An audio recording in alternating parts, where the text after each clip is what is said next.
بڑے بڑے سرکاری افسران اور وہ تمام لوگ بھی موجود تھے جو کسی بھی حیثیت سے اپنا کوئی بہتر مقام رکھتے تھے۔ جبال فضلی ان سب کی پذیرائی کر رہا تھا۔ تقریباً لان میں کی گئی تھی اور لان کی سجاوٹ اس وقت قابل دید تھی۔ انتہائی خوبصورتی کے ساتھ پورے لان کی ڈیکوریشن کی گئی تھی۔ سفید روشنیاں لگائی گئی تھی اور اس سفیدی میں لان پر بکھری ہوئی کوسوں قضا بے پناہ حسین لگ رہی تھی۔ چاروں طرف نقرے کہے بکھر رہے تھے اور امر زادیاں اور امیر زادے تفریحات میں مشغول تھے۔ میزیں سجی ہوئی تھی لیکن اس نے محفل لوٹ لی تھی۔ سلک کے سفید حسین ترین لباس میں ملبوس بلند و بالا قد و قامت کی مالک اس حسین لڑکی کے بارے میں یہ کہا جا سکتا تھا کہ وہ اس وقت زمینی مخلوق لگ ہی نہیں رہی تھی۔ بہترین رکھ رکھاؤ اس حسن جہاں سوز کے ساتھ ساتھ اس نے گولڈن فریم کا چشمہ لگایا ہوا تھا جس کے گلاس کچھ اس طرح کے تھے کہ اس کی آنکھیں نظر نہیں آ رہی تھی، لیکن گلاس کالے بھی نہ تھے جو رات کی اس تقریب میں بدنما محسوس ہوں۔ اس کے سبک نقوش سڈول بدن اور اس کا پروکار انداز اسے شہزادی بنا کر پیش کر رہا تھا۔ گلے میں ایک سادہ سی زنجیر پڑی ہوئی تھی اور جو کہ اس قدر حسین تھی کہ دیکھنے والوں کی آنکھیں اس پر سے نہ ہٹے۔ اس زنجیر کے بارے میں یہ نہیں کہا جا سکتا تھا کہ یہ کون سی دھات کی بنی ہوئی ہے۔ سونے کا سنہری پن اس زنجیر کے حسن کے آگے ہیج تھا۔ یوں محسوس ہوتا تھا جیسے کسی سیارے کی کوئی دھات زنجیر کی شکل میں ڈال دی گئی ہو۔ اس سے ہلکے ہلکے رنگ منتشر ہو رہے تھے۔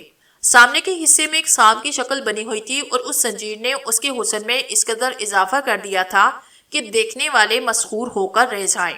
جے یعنی جمیل اور جالب دونوں جیلساز بھی خوبصورت لباس میں ملبوس اس تقریب میں موجود تھے اور اس حسن جہاں سوز کا نظارہ کر رہے تھے۔ دونوں جوان تھے اور زندگی کی امنگوں سے بھرپور تھے۔ جمیل نے جالب سے کہا، اور یہ کہنے کی ضرورت نہیں کہ اس وقت تمہاری نگاہیں بھی اسی کا جائزہ لے رہی ہیں۔ جالب نے چونک کر جمیل کو دیکھا اور بولا، جمیل کیا یہ زمینی مخلوق لگتی ہے؟ اس سلسلے میں میرا نظریہ ذرا مختلف ہے۔ کیا؟ کسی 70 سالہ شخص سے یہ سوال کرو۔ تمہاری بور باتیں کبھی کبھی اس قدر بور ہو جاتی ہیں کہ سوچا بھی نہیں جا سکتا۔ دیکھو یار، ایک بات کہوں میں؟ کہو۔ میرا نظریہ ذرا مختلف ہوتا ہے۔ کیا مطلب؟ مطلب یہ کہ جو چیز اپنی مٹھی میں آ جائے اسے غور سے دیکھو، اس کی تعریف کرو اس لیے کہ وہ تمہاری ہے۔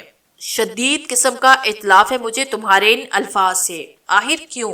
اگر ایسی بات ہے تو آسمان پر بکھری ہوئی کہکشاں کو اپنی مٹھی میں سمیٹ لو، سنہرے چاند کو اپنے صندوق میں بند کر لو، پہاڑوں سے گرتے ہوئے جھرنوں کو قید کر لو، تب تو میں سمجھوں کہ تم حسن فطرت کو اس انداز میں دیکھنے کے قائل نہیں ہو۔ یا پھر یہ کہنا چاہتے ہو کہ کہکشاں، چمکتا چاند اور پہاڑوں سے گرتے ہوئے جھرنے خوبصورت نہیں ہوتے، یا پھر زمین پر کھلے ہوئے پھول؟ تم بڑے جذباتی ہو رہے ہو۔ یا ذرا غور تو کرو اس پر، قسم خدا کی دیکھ رہے ہو ہر شخص دیوانہ ہوئے جا رہا ہے کون یہ؟ پتہ نہیں چل سکا؟ پتہ تو چلنا چاہیے۔ کیسے پتہ چلے گا؟ کیوں؟ تم کوئی ترکیب ذہن میں رکھتے ہو؟ ترکیب سوچی جا سکتی ہے تو پھر سوچو۔ میرا خیال ہے مناسب نہیں ہے۔ کیوں؟ تم دیکھ رہے ہو اس وقت بڑے بڑے سرمایہ کار اور سرمایہ دار اس کے ارد گرد چکرا رہے ہیں اور سب متجسس ہیں اس کے بارے میں۔ کوئی نہ کوئی ہاتھ مار جائے گا، وہ الگ بات ہے، مگر یہ بتاؤ ہم اس کے قریب جا کر کیا کریں گے؟ ہماری حیثیت بہرحال ابھی کچھ بھی نہیں ہے، البتہ اگر واقعی اس پر غور کرو تو پھر ذرا مختلف انداز میں کرو۔ مختلف انداز؟ ہاں، وہ کیا؟ اس کے گلے میں پڑا ہوا زیور، میں جانتا تھا تمہاری نگاہیں اس کی جانب ہوگی۔ ذرا غور سے دیکھو اسے۔ ہاں، دیکھ رہا ہوں۔ کچھ محسوس کر رہے ہو؟ عجیب سا زیور ہے۔ بتا سکتے ہو وہ کون سی دھات کا ہے؟ سونے کا بالکل نہیں ہے، ہیرو کا بھی نہیں ہو سکتا۔ تم ٹھیک کہتے ہو، واقعی کمال کی چیز ہے، اور ایسی کمال کی چیزیں اس کی گردن میں باقاعدہ رہ جائے ہم پر اور ہماری پوری زندگی پر لعنت ہے۔ مطلب میں نے اسے دیکھا، وہ میرے لیے قابل حصول نہیں ہے۔ میں جانتا ہوں کہ اس وقت جتنی نگاہیں اس پر پڑ رہی ہیں ان میں سے کوئی نہ کوئی اس کی قربت حاصل کرنے کی کوشش کرے گا، اور ہو سکتا ہے کہ بعد میں اس کے حصول میں بھی کامیاب ہو جائے، لیکن ہم اگر یہ کوشش کرنا چاہیں تو کامیاب نہیں ہو سکتے۔ آگے بکو۔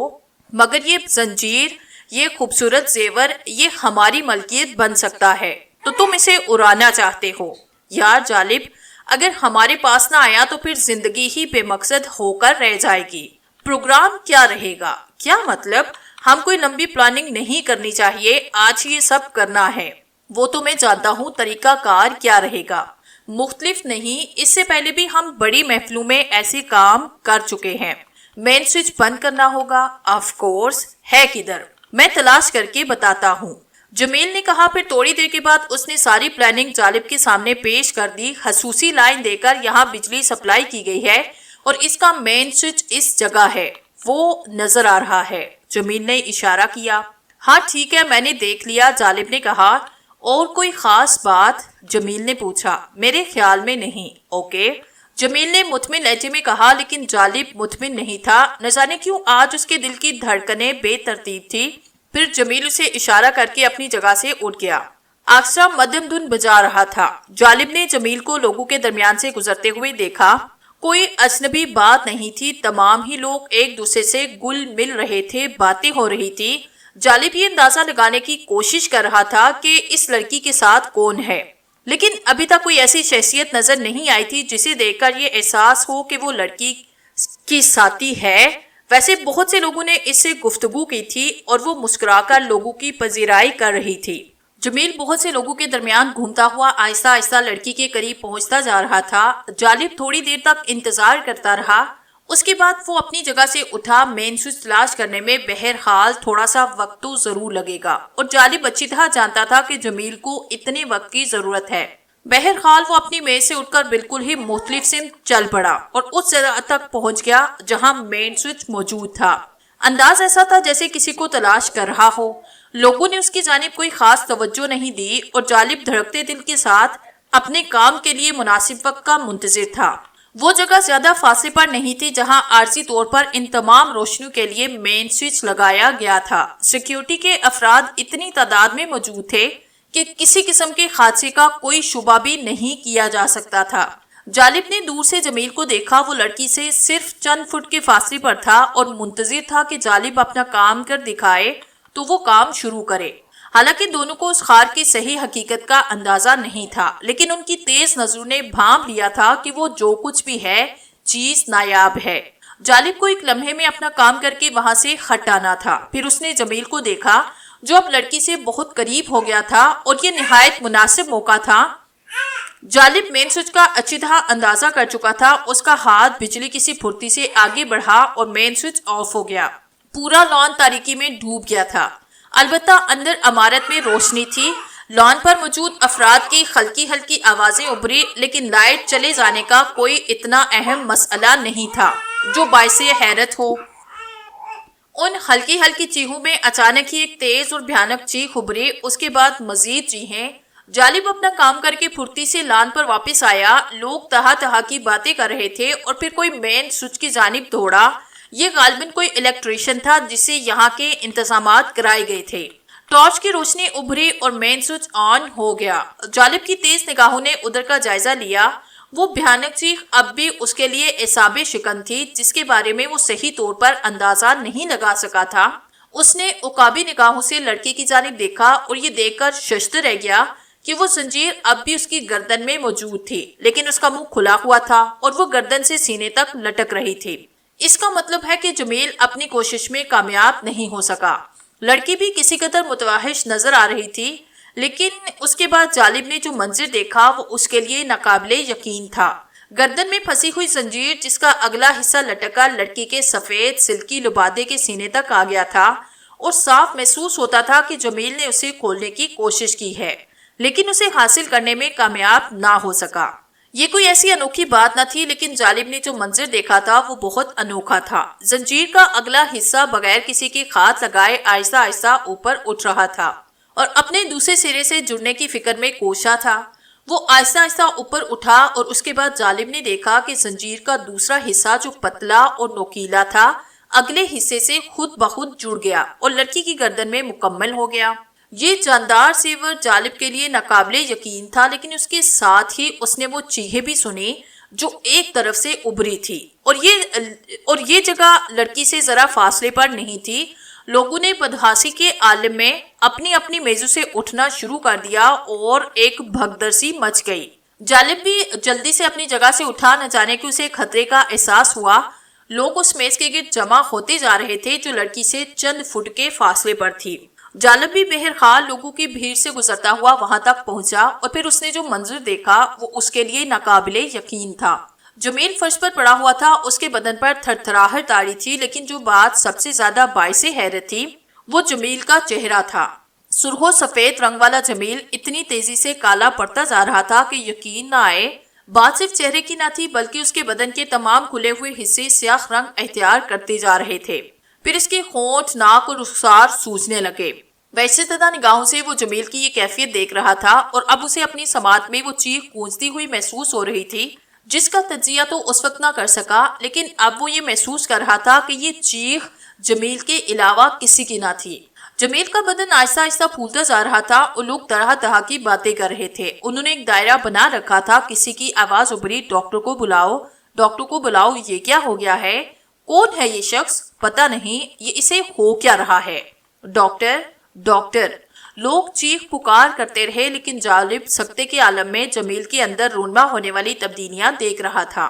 پھر اچانک ہی جمیل کے سینے کے پاس سے ایک سیال سا بہنا شروع ہوا اور ایک دھار سی بلند ہو گئی۔ یہ گہرے براؤن رنگ کے سیال کی دھار تھی، لیکن کوئی ایک بات بھی سمجھ میں نہیں آ رہی تھی، البتہ جو نتائج برآمد ہوتے جا رہے تھے وہ انسانی جیہوں میں اضافہ کر رہے تھے۔ قرب و جوار میں موجود عورتیں دہشت زدہ ہو کر آنکھوں پر ہاتھ رکھ کے ادھر ادھر بھاگ رہی تھی۔ منظر ہی کچھ ایسا تھا، جمیل کا بدن پگھل رہا تھا اور یہ سیال غالباً اس کے بدن کا خون تھا یا پھر گوشت جو پانی کی شکل میں بہنے لگا تھا، اور یہ سارا عمل صرف 4 یا 5 منٹ کے وقفے میں مکمل ہو گیا۔ بھاگ دوڑ جاری تھی، غالباً شرکا میں کوئی ڈاکٹر بھی تھا جو قریب آیا تھا اور ساکت نگاہوں سے ایک طرف کھڑا جمیل کے پگھلتے ہوئے بدن کو دیکھ رہا تھا۔ پھر جمیل کا لباس اس کی ہڈیوں سے چپک گیا، اس کا پورا گوشت بہہ کر زمین پر جم گیا اور اس سیال کے اندر اس انداز میں ابلنے کا سا احساس ہو رہا تھا جیسے گھاڑا پانی کسی جلتی ہوئی چیز پر پڑتا ہے۔ اس سے ہلکے ہلکے بخارات بھی خارج ہو رہے تھے۔ جمیل کے چہرے کی جگہ اب صرف ہڈیاں، کھوپڑی اور دانت نظر آ رہے تھے۔ بھگدڑ مچ گئی، لوگوں نے دوڑنا شروع کیا، کسی پر اسرار وبا کی بات ہو رہی تھی۔ طرح طرح کی چہمگوئیاں۔ جالب بھی لرزتے قدموں سے پیچھے ہٹایا، اس کا دوست، اس کا ساتھی، اس کا سب سے قریبی یار ختم ہو چکا تھا۔ لیکن کیسے؟ آخر کیسے؟ یہ بات بالکل سمجھ میں نہیں آ رہی تھی۔ یہاں اب جو کچھ ہوگا جالب کو اچھی طرح معلوم تھا، لیکن وہ یہاں رک نہیں سکا، سب کچھ بیکار تھا، اب کوئی کوشش بے سود ہی تھی۔ بھگدڑ میں کوئی کسی کو روک بھی نہ رہا تھا۔ جالب کوٹھی کے بڑے گیٹ سے باہر نکل آیا۔ سیکیورٹی کے تمام افراد اندر پہنچ چکے تھے، چنانچہ جالب کو باہر نکلنے میں کوئی دقت نہ ہوئی۔ ویسے مہمان باہر نہیں آئے تھے بلکہ اندر ہی صورتحال کا جائزہ لے رہے تھے۔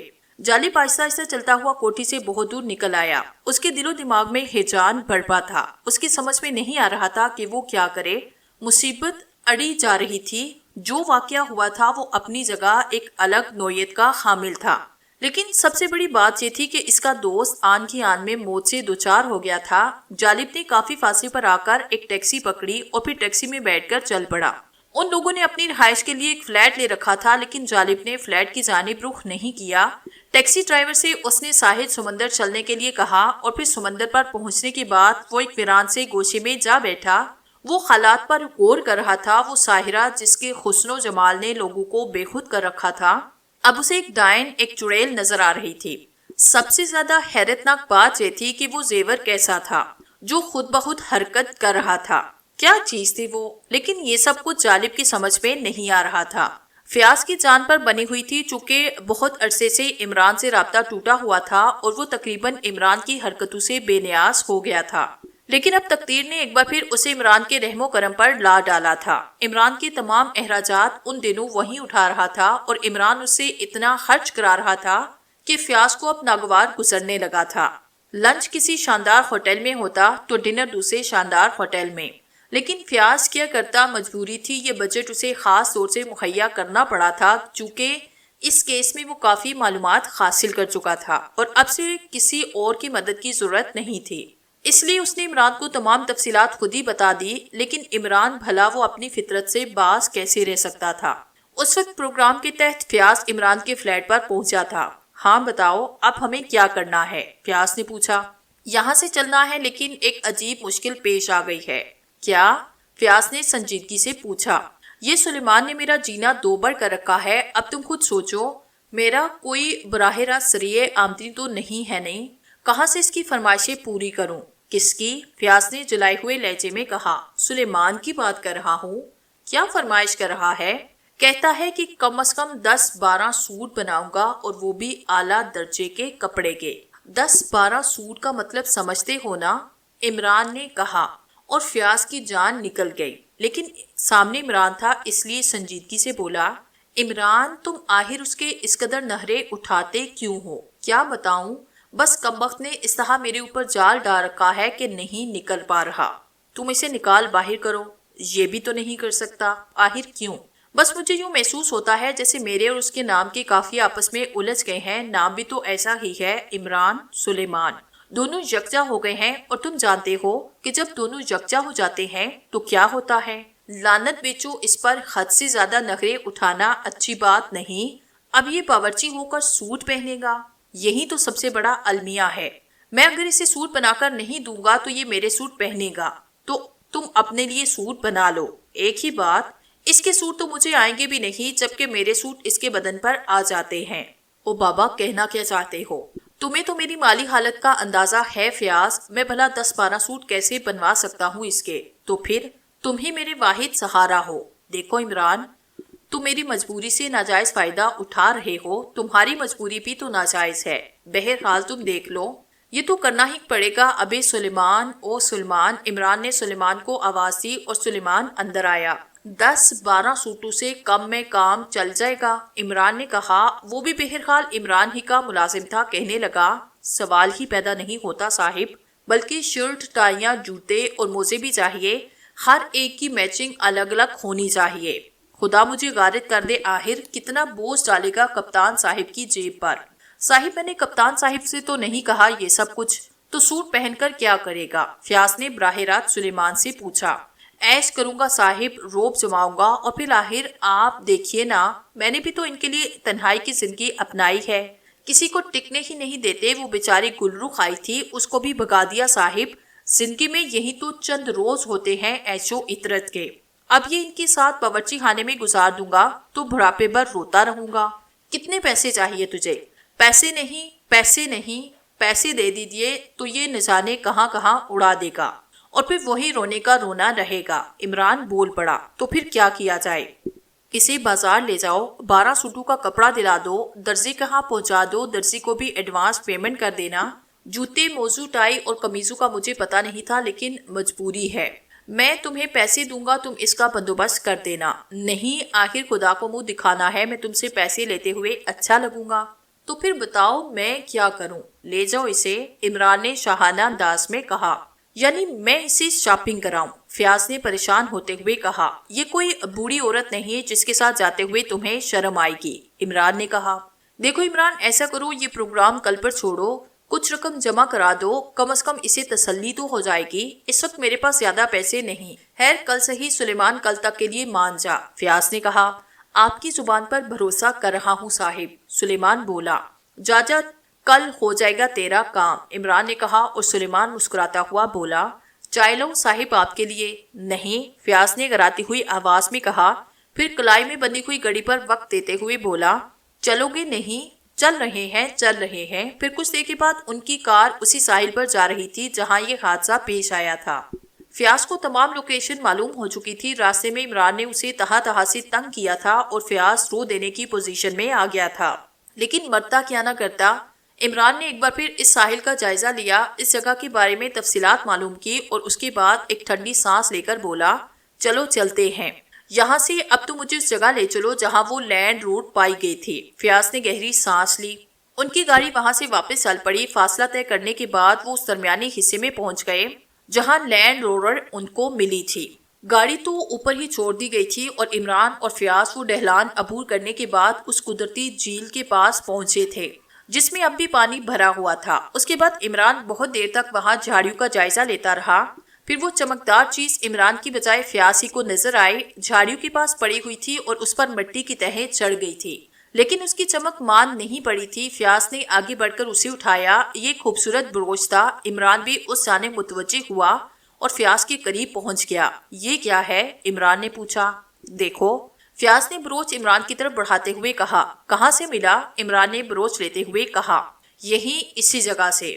مائی ڈیئر، ہم تو 2-3 بار پہلے بھی یہاں آ چکے ہیں، پھر یہ بروچ ہمیں یہاں کیوں نظر نہ آیا؟ جھاڑیوں میں چھپا ہوا تھا، فیاض نے کہا، اور عمران دیر تک پرخیال نگاہوں سے بروچ کو دیکھتا رہا۔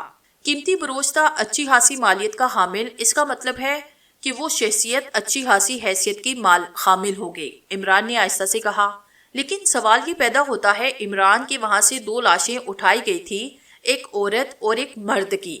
لاشیں ایسی تھی کہ ان کے جسم کٹے پھٹے تھے، زخموں سے سرانڈ اٹھ رہی تھی، پھر آخر وہ لاشیں درست کیسے ہو گئی یا غائب کہاں ہو گئی؟ اور یہ بھی اندازہ ہوتا ہے کہ ان لاشوں کے علاوہ اور کوئی ایسی شخصیت نہیں تھی جس نے یہ ساری ہنگامہ خیزی کی ہوگی، فیاض نے کہا۔ بعض لاشیں ایسے ہی ہوتی ہیں، عمران نے کہا۔ کیا مطلب؟ عمران نے چونک کر پھر کہا۔ چلو اس بروچ کا کیا کروں؟ بھابھی کو تحفے میں دے دینا، گویا یہ تمہارے لیے بے حقیقت ہے، میرے لیے تو تم بھی۔ عمران نے مسکرا کر فکرہ ادھورا چھوڑا، لیکن فیاض کچھ نہ بولا۔ دونوں واپس آئے، فیاض نے پھر پوچھا کہ بروچ کا کیا کرنا ہے، اور عمران نے بروچ اس کے ہاتھ سے لے کر اپنی جیب میں ڈال لیا۔ بہرحال عمران اپنے طور پر بھی اس واقعے میں الجھ گیا تھا، اس نے جو اندازے قائم کیے تھے وہ حقیقت سے مختلف نہ تھے۔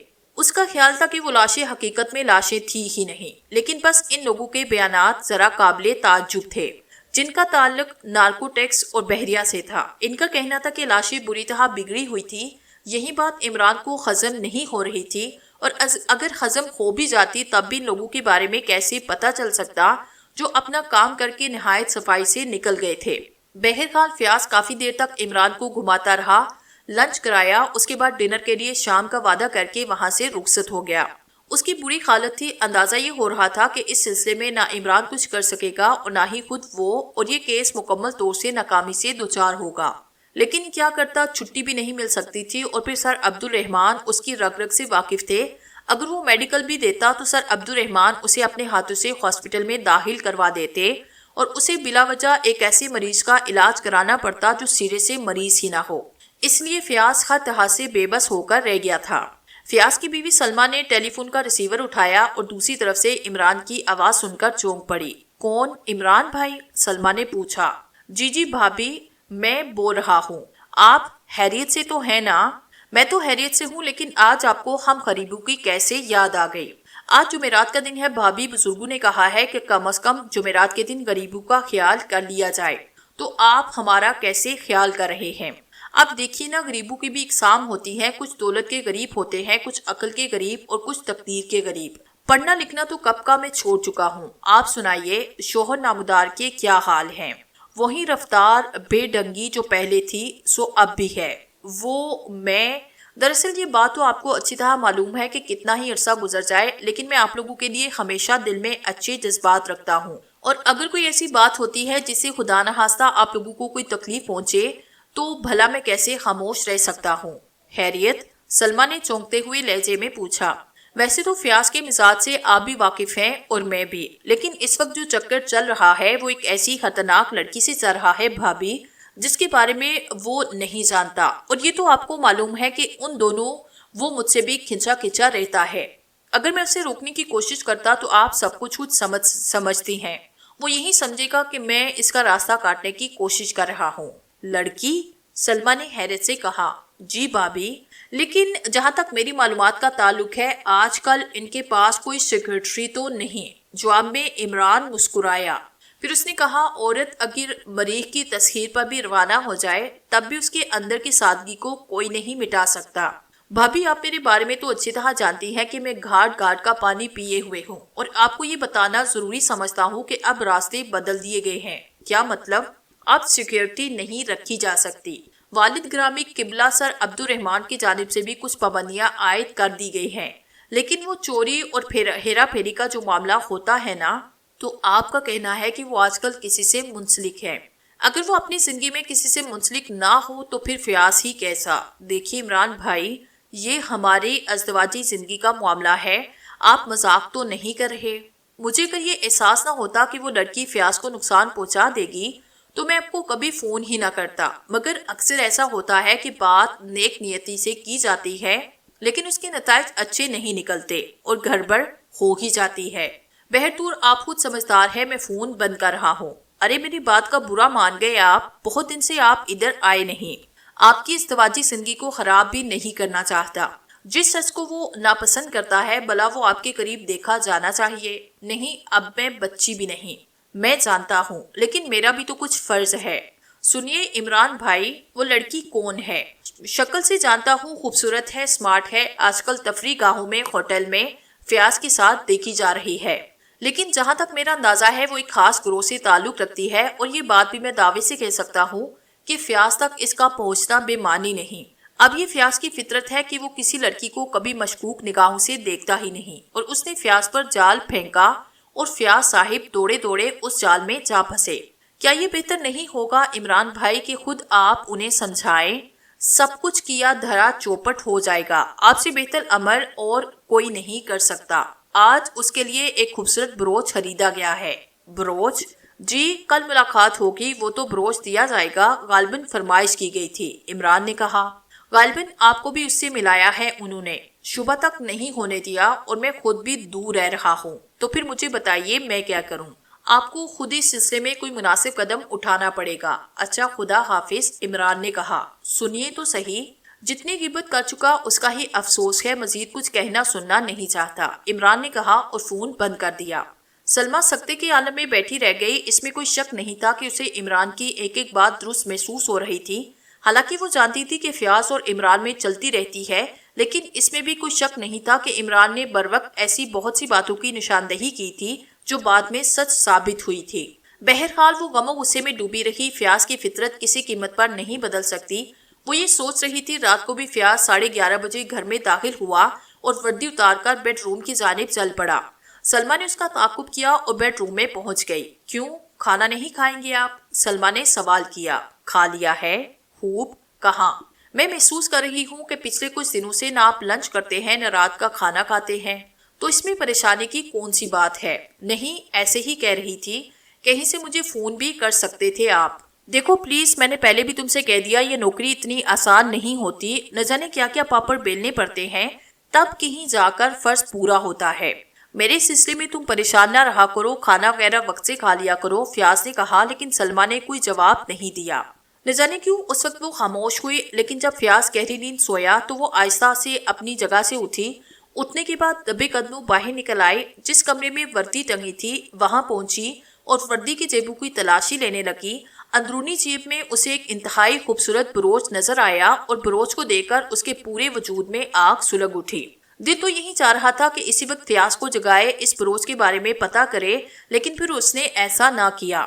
بروچ خاموشی سے اپنے پاس رکھا، اس کے بعد دبے قدموں بستر پر آٹ کر لیٹ گئی۔ اب اسے صبح ہونے کا انتظار تھا، اور یہ رات جس شدت کے عالم میں گزری اس کا دل ہی جانتا تھا۔ صبح کو فیاض معمول کے مطابق جاگا۔ سلمہ کی فطرت سے اچھی طرح واقف تھا۔ پہلی نگاہ میں اندازہ ہو گیا کہ موڈ خراب ہے۔ مسکرا کر بولا، خیریت؟ خیریت تو اس گھر میں؟ سلمہ جلے کٹے لہجے میں بولی۔ کیا ہو گیا؟ کچھ بھی نہیں، خدا خیر کرے، کوئی الٹا سیدھا خواب دیکھ لیا، فیاض نے ذہن پر قابو رکھتے ہوئے کہا۔ خواب ہی تو رلاتے ہیں، تو مجھے بھی خواب سناؤ، میں بھی رونا چاہتا ہوں۔ سنا ہے ہفتے میں ایک بار ضرور رونا چاہیے، اس سے آنکھیں صاف ہوتی ہیں۔ خوب، یہی لچے دار باتیں لڑکیوں کو رجاتی ہوں گی۔ لڑکیوں کو تو اور کیا، تمہارے منہ میں گھی شکر، کاش ایسا ہو سکے اس عمر میں آ کر لڑکیاں ریجھنے لگے تو باخدا جوانی واپس آ جائے، مگر کمبخت انکل کہہ کر ایک دم بوڑھا کر دیتی ہیں۔ تو کیا وہ بھی انکل کہتی ہے؟ کون؟ بنتے نہیں یار، کیا مشکل ہے، کچھ منہ سے تو پھوٹو، یہ کیا ہے؟ سلمہ نے بروچ نکال کر سامنے رکھا اور فیاض اسے دیکھنے لگا، پھر پہچان کر چونک پڑا۔ مطلب آپ خود ہی بتائیں گے، یہ تمہارے پاس کہاں سے آیا؟ آپ کے خیال میں کہاں سے آ سکتا ہے؟ عمران آیا تھا۔ اب فیاض کا پارا چڑھنے لگا۔ جی نہیں، پھر یہ بروچ تمہارے پاس کہاں سے آیا؟ کیا یہ آپ کی جیب میں نہیں تھا؟ ہرگز نہیں، جھوٹ بولتے ہیں آپ، سلمہ گرج کر بولی اور فیاض اسے گھورنے لگا۔ اب سلمہ سے اتنا ناواقف بھی نہیں تھا کہ اس کے انداز کو نہ سمجھ سکتا، سوچ میں ڈوب گیا۔ بروچ وہی تھا جو اسے ساحل پر ملا تھا اور جو اس نے عمران کو دے دیا تھا، پھر وہ فیاض کی جیب میں کہاں سے آیا اور پھر اسے عمران کا خیال آیا۔ بروچ کے بارے میں تمہیں کیا اطلاع ہے؟ چھوڑیے، جسے دینا ہے اسے دیجیے، میں آپ کو کیا روکوں گی۔ دیکھو، بلا وجہ شک نہ کرو، صرف اتنا بتاؤ کہ کیا عمران اس سلسلے میں کہیں ملوث ہے؟ یہ ایک کیس کے سلسلے میں میرے پاس آیا ہے اور عمران اس کیس میں میرے ساتھ کام کر رہا ہے۔ اچھا بہانہ ہے؟ بہانہ نہیں، فیاض چیخ کر بولا۔ کئی دنوں سے راتوں کو کھانا کہاں کھایا جاتا ہے؟ ہوٹلز میں۔ کیوں؟ وہ ساتھ ہوتا ہے۔ کون؟ عمران۔ اور کون ہوتا ہے؟ دیکھو مجھے پریشان نہ کرو، استعفیٰ دے دوں گا اس نوکری سے، مجھ سے نہیں ہوتا یہ سب کچھ، اس کی خوشامدی کرنی پڑتی ہے، وہ اپنی شیطانیت سے باز نہیں آتا۔ چھوڑیے، کیا رکھا ہے ان باتوں میں؟ سلمیٰ نے تلخ لہجے میں کہا اور فیاض دل ملانے لگا، پھر چیخ کر بولا، جہنم میں جاؤ۔ شکریہ، یہ مشورہ آپ نے واقعی پورے خلوص سے دیا ہے، سلمیٰ نے روندی ہوئی آواز میں کہا اور کمرے سے باہر نکل گئی۔